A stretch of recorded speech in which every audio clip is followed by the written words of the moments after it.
Hiya guys, how you doing? Welcome back. It's only me, Nudger, and I've got another video for you today. It's another stand-up one. Now this one, I think is very relevant to today. Yeah, even though this was recorded years ago, this is still, I'd say it's more relevant for today than ever before, because what I'm going to be watching is George Carlin and his take on soft language.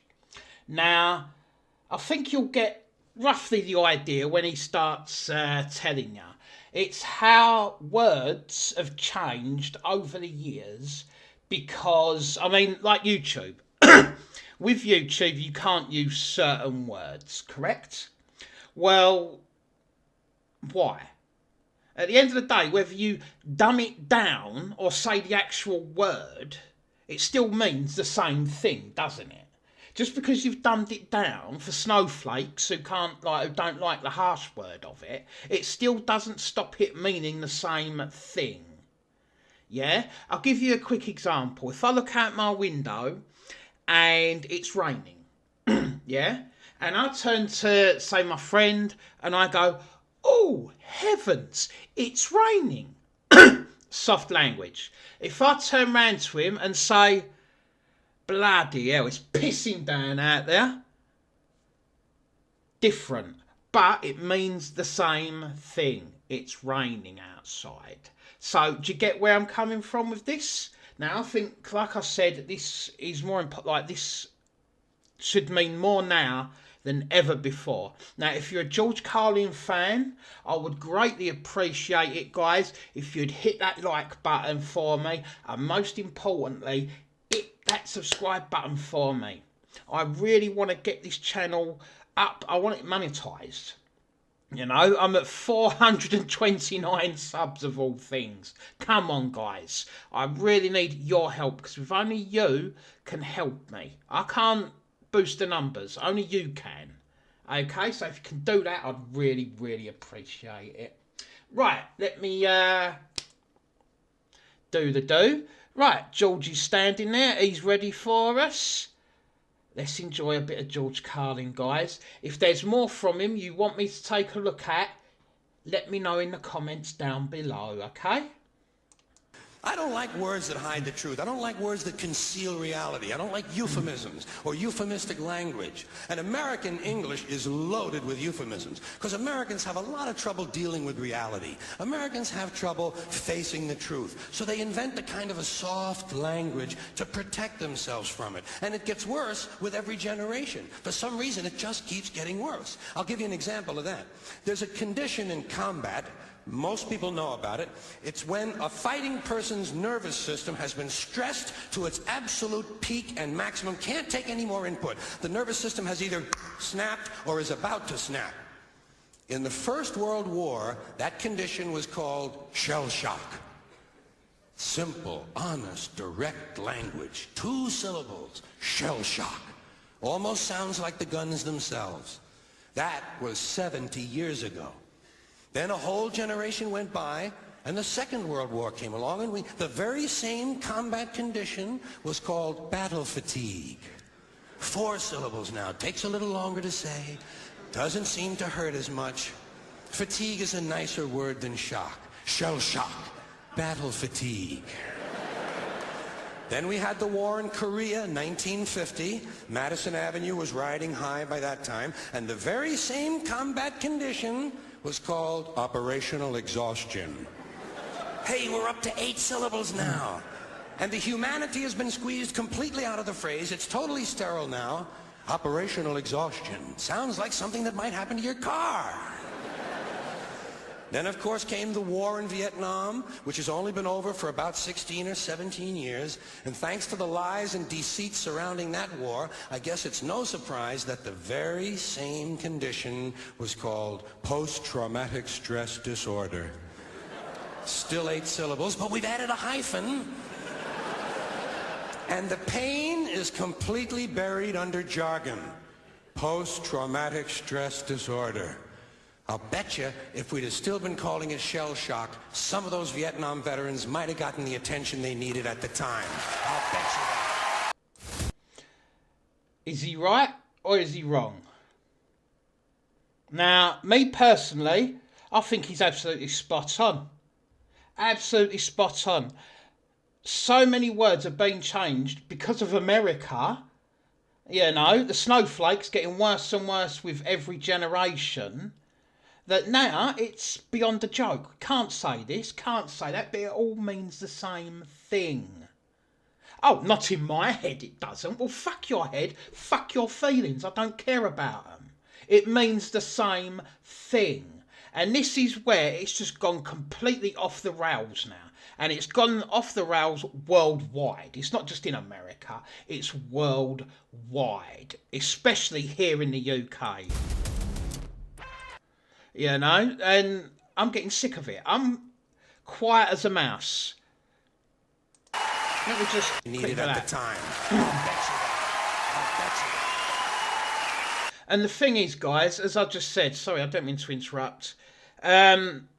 I'm quiet as a mouse normally, you know. I'll watch different things, and as you know, with YouTube, you get so many videos popping up, and they're all negative, they're all bad, and it's like, ugh, and it gets to you. You know, the videos, they eventually get into you, and I'm getting to the point where it's just driving me mad.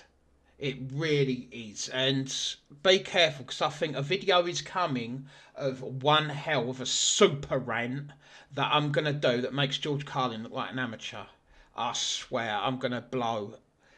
And it'll probably get a lot of views. But it'll also probably get me into trouble as well. So I've got to be careful.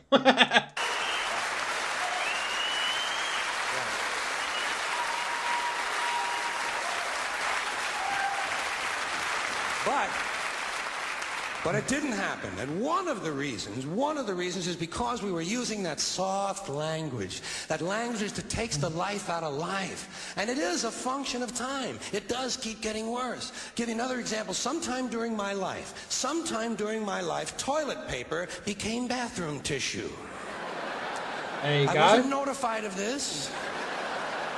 No one asked me if I agreed with it. It just happened. Toilet paper became bathroom tissue. Sneakers became running shoes. False teeth became dental appliances. Medicine became medication. Information became directory assistance. The dump became the landfill. Car crashes became automobile accidents. Partly cloudy became partly sunny. England became a shithole. Motels became motor lodges. House trailers became mobile homes. Used cars became previously owned transportation. Room service became guest room dining. And constipation became occasional irregularity. Oh, I just thought of another one. Stewardesses on airplanes become cabin assistants. You know, or flight attendants. Sorry. So instead of saying stewardess, what are you supposed to say? Oh, flight attendant. Where's that mean? Stewardess. That's like waiter is now serving staff. You know, like you don't say server. I'm sorry, I could never say that. It's easy to go waiter or excuse me, mate. But no, you can't even say that because are you assuming my gender? Fuck off. When I was a little kid, if I got sick, they wanted me to go to the hospital and see the doctor. Now they want me to go to a health maintenance organization or a wellness center to consult a healthcare delivery professional. Poor people used to live in slums. Now the economically disadvantaged occupy substandard housing in the inner cities. And they're broke. They're broke. They don't have a negative cash flow position.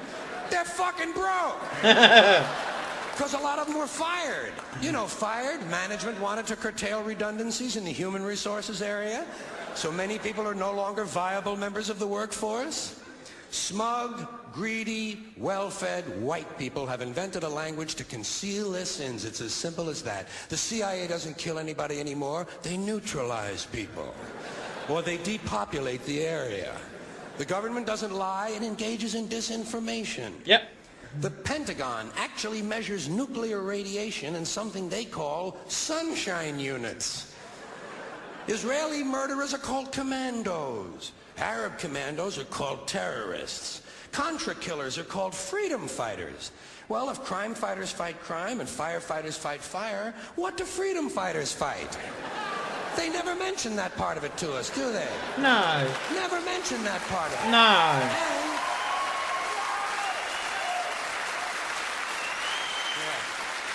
And some of this stuff is just silly. We all know that. Like on the airlines, they say they want a pre-board.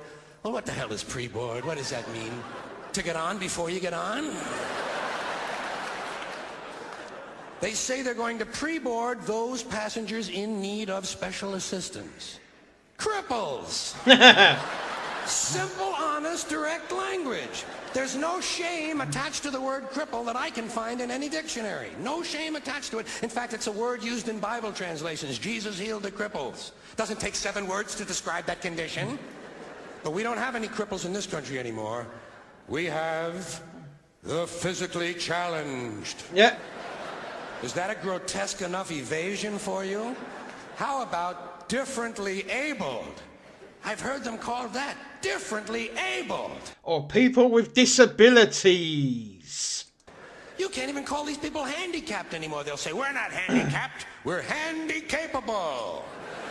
These poor people have been bullshitted by the system into believing that if you change the name of the condition, somehow you'll change the condition. Well, hey, cousin, doesn't happen. Doesn't happen. Yeah. See, he ain't wrong. He isn't wrong. Not by any stretch of the imagination. We have no more deaf people in this country, hearing impaired.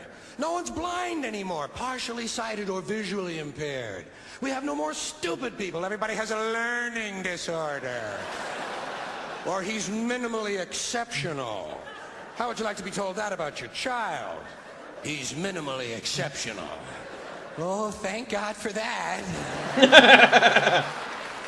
Psychologists actually have started calling ugly people those with severe appearance deficits.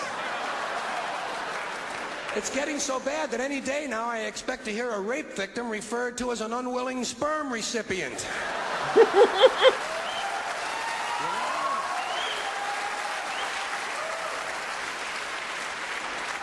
And we have no more old people in this country. No more old people. We shipped them all away, and we brought in these senior citizens. Isn't that a typically American 20th century phrase? Bloodless, lifeless. No pulse in one of them. A senior citizen. But I've accepted that one. I've come to terms with it. I know it's here to stay. We'll never get rid of it. That's what they're going to be called, so I'll relax on that. But the one I do resist, the one I keep resisting, is when they look at an old guy and they'll say, look at him, Dan. He's 90 years young. Imagine the fear of aging that reveals. To not even be able to use the word old to describe someone, to have to use an antonym. And fear of aging is natural, it's universal, isn't it? We all have that. No one wants to get old, no one wants to die, but we do. So we bullshit ourselves. I started bullshitting myself when I got to my 40s. As soon as I was in my 40s, I'd look in the mirror and I'd say, well, I guess I'm getting older. Yep. Older sounds a little better than old, doesn't it? Mm-hmm. Sounds like it might even last a little longer. Bullshit, I'm getting old. And it's okay, because thanks to our fear of death in this country, I won't have to die. I'll pass away. Or as YouTube like to use now, unalive. What? What the fuck is that? Unalive. No. I'm sorry, that is a ridiculous word. It's stupid, moronic. And I'm actually retarded. Oh, I'll tell you what, the terms and conditions that YouTube put into operation, right, in order for people to make a video, you can't say this, you can't say that. Why? Oh, it might offend them. They don't have to watch it. I'm sorry, if they hear something they don't like, they can click off of it. There's billions and billions of videos on YouTube. Banana.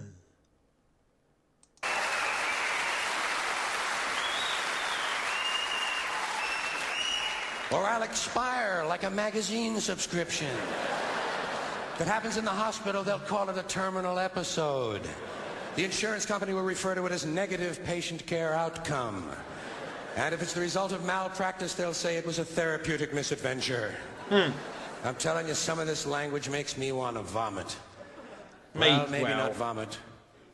Makes me want to engage in an involuntary personal protein spill. Thank you all. We'll leave it there. George Carlin, the master. Yeah, no, it's a shame he passed away. But to be honest, I reckon if he was still alive today, the snowflakes would have cancelled him. They'd be like, oh no, we can't have that. He's far too offensive. I need my safe space. Oh, I need my safe space. So fuck off. You know, at the end of the day, what he speaks is the truth. Plain and simple. You know, I don't care if it hurts your feelings. I don't think George would have given a fuck either. So, this is the world, as I keep saying, we live in now. Oh, snowflakes rule. I'm in my head because because I find it offensive. Therefore, everybody has to find it offensive. Fuck off. And with that, I'm just going to leave this. I'll catch you on the next one, guys. If you're enjoying the rant, let me know in the comments.